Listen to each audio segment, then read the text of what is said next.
मैं तमाम सदन से एक प्रार्थना करना चाहता हूं, कितने लंबे समय से जो भारतीय परंपरा में जो शव होता है उसको सम्मान के साथ में अंत्येष्टि का अधिकार ये संस्कृति भी देती है, देश देता है। आंदोलन और विरोध अपनी जगह पर होगा आपका, लेकिन उसके बावजूद भी मैंने जो आज नोटिस दिया है अध्यक्ष महोदय, वो मैंने वहां की अंतर्राष्ट्रीय सीमा पर दिया है। मणिपुर के राज्य का विषय नहीं उठना चाहिए, लेकिन अंतर्राष्ट्रीय म्यांमार की जो सीमा है,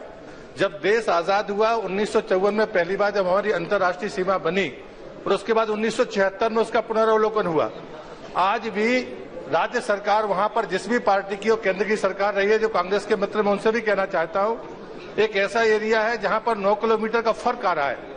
मैं हमारी सरकार को मैं धन्यवाद देना चाहता हूं, उस हिस्से के काम को रोक दिया गया है, लेकिन मुझे लगता है कि उसमें जल्दबाजी इसलिए होनी चाहिए क्योंकि म्यांमार से बहुत बड़ी मात्रा में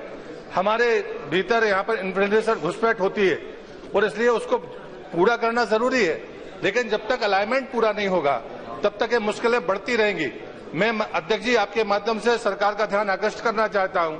कि कहीं ना कहीं चाहे सैटेलाइट सर्वे से हो या दो पक्षीय जो आपकी अंतर्राष्ट्रीय जो चर्चाएं होती है उसको पूरा करके, जैसे आपने बांग्लादेश के मामले को निपटाया, म्यांमार का मामला सामरिक दृष्टि से भी महत्वपूर्ण है, घुसपैठ की दृष्टि से भी महत्वपूर्ण है, और जो अंतर्राष्ट्रीय साजिशें वहां पर चलती हैं जिस कारण से ड्रग्स का पैसा आता है, जिस प्रकार से अन्य सोर्सों से पैसा आता है और हथियार आते हैं, वो हमारे लिए बड़ा गंभीर चुनौती का विषय है। और इसलिए जो आंदोलन के स्वरूप बदल रहे हैं, ये भी मैं उसको कहीं न कहीं जोड़कर देखता हूं कि कहीं न कहीं उस पैसे और निर्देश के आधार पर ऐसी परिस्थितियां बनती है जो देश की छवि को भी खराब करती है। मैं आपका ध्यान सदन से भी चाहूंगा और सरकार से भी चाहूंगा कि प्राथमिकता के आधार पर मणिपुर की उस परिस्थिति की चर्चा सदन में हो ताकि विस्तार के साथ में उन बातों का ध्यान रखा जा सके। At the very outset clarify and categorically state that as far as this government is concerned, it is completely and absolutely committed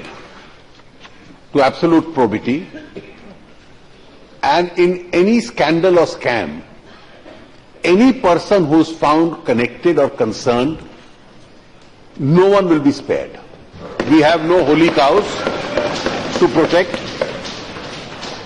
and the government is going to the root of each one of these cases which has been mentioned today.